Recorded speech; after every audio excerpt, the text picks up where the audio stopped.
Praise the lord. ప్రియమైన వారులారా, ప్రభువైన యేసుక్రీస్తు మహాకృపను బట్టి మేమందరూ బాగున్నాం. మరలా ఈ వీడియో ద్వారా కొన్ని మాటలు మీతో పంచుకోవాలని ఆశ కలుగుతున్నాం. దేవుడిచ్చినటువంటి చక్కటి ఇల్లు, ఈ యొక్క భూమి, దాని తర్వాత ఉన్నటువంటి లొకేషన్, మనం ఇక ప్రాంతం చూస్తున్నట్లయితే చక్కటి ఒక కొండ ప్రాంతం ఉన్నది. ఇక్కడ ఈ 2 కొండలు ఉంటాయి. ఏదైతే కింద చెట్లు మొలిచి మీకు కనబడుతుందో, పైన మీకు నల్లబండ, తెల్లబండ 2 రకాలైన కనబడుతుంది. అవి వేరు, కింద ఉన్నటువంటి ఈ కొండ వేరు. ఈ మధ్యలో లోపల మామిడి తోటలు ఉంటాయి బాగా.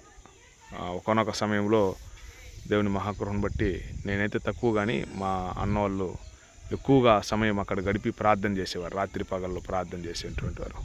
అలా ప్రార్థనలో వాళ్ళు ఎదిగారు కనుక ఈరోజు దేవుని పరిచర్య చేయడానికి కుటుంబంగా దేవుడు ముందుకు నడిపిస్తున్నాడు. చక్కటి ఆహ్లాదకరమైనటువంటి ఒక వాతావరణం.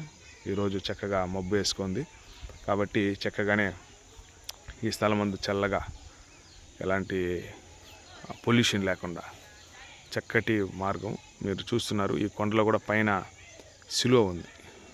దేవుని మహాకృపను బట్టి గ్రామంలో ఉన్నటువంటి వారు కొన్ని సంవత్సరాల క్రితం సిలువ పెట్టినటువంటి పరిస్థితి ఉంది. ఇక్కడ మీరు చూస్తున్నట్టు నేను జూమ్ చేశాను కదా, ఈ పోలి చెట్టు ఈ వైర్కు మధ్యలో అక్కడ సిలువ ఉంది. కానీ మనకు అంత క్లియర్గా రావట్లేదు, క్లారిటీగా. ఓకే, పర్వాలేదు. ఏది ఏమైనప్పటికీ దేవుని యొక్క మహాకృప, చక్కటి వాతావరణం, దేవుడు చల్లటి వాతావరణాన్ని ఇచ్చాడు. చుట్టూ చెట్లు, పొలాలు. ఇంకా ప్రాముఖ్యమైనటువంటి విషయం ఒకటి చెప్పాలనుకుంటే ఏంటంటే, అంటే మా పల్లె గ్రామము దాదాపు 150 పైన కుటుంబాలు ఉంటాయి. దేవుడు ఆశీర్వాదం ఏంటంటే, ప్రభువైన యేసుక్రీస్తు మహాకృపను బట్టి గ్రామం అందరం యేసుక్రీస్తుని ఎరిగినటువంటి వారే. రక్షకుడుగా ప్రభువైన యేసుక్రీస్తుని అంగీకరించి క్రైస్తవులు మాత్రమే ఉంటారు. దాని తర్వాత అందరికీ పొలాలు ఉంటాయి. ప్రతి ఒక్కరికి కనీసం 1 ఎకరం కానీ 2 ఎకరాలు కానీ, తక్కువ కానీ 1 ఎకరం నుంచి ప్రతి ఒక్కరికి పొలాలు ఉంటాయండి.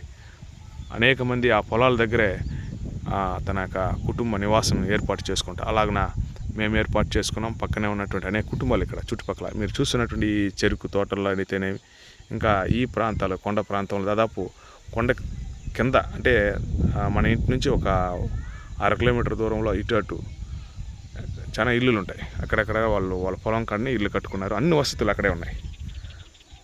వర్షం పడినప్పుడు కొద్ది రోడ్డు మార్గం కష్టమవుతుంది, కానీ బురద వస్తుంది. కానీ మిగతా అందరికి వాహనం ఉంది కాబట్టి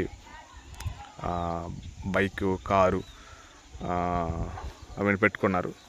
ట్రాక్టర్లు అవి ఉన్నాయి. దేవుని మహాకృపను బట్టి వారందరూ ఈ ప్రాంతంలో సంచరిస్తూ ఉంటారు. ఇలాగ నా దేవుడు ఆశీర్వదించాడు. చాలా చక్కటిగా ఈ యొక్క ఆశీర్వాదాన్ని దేవుడు మనకు అనుగ్రహించిన దేవునికే సమస్త ఘనత, మహిమ, ప్రభావములు చెల్లునుగాక.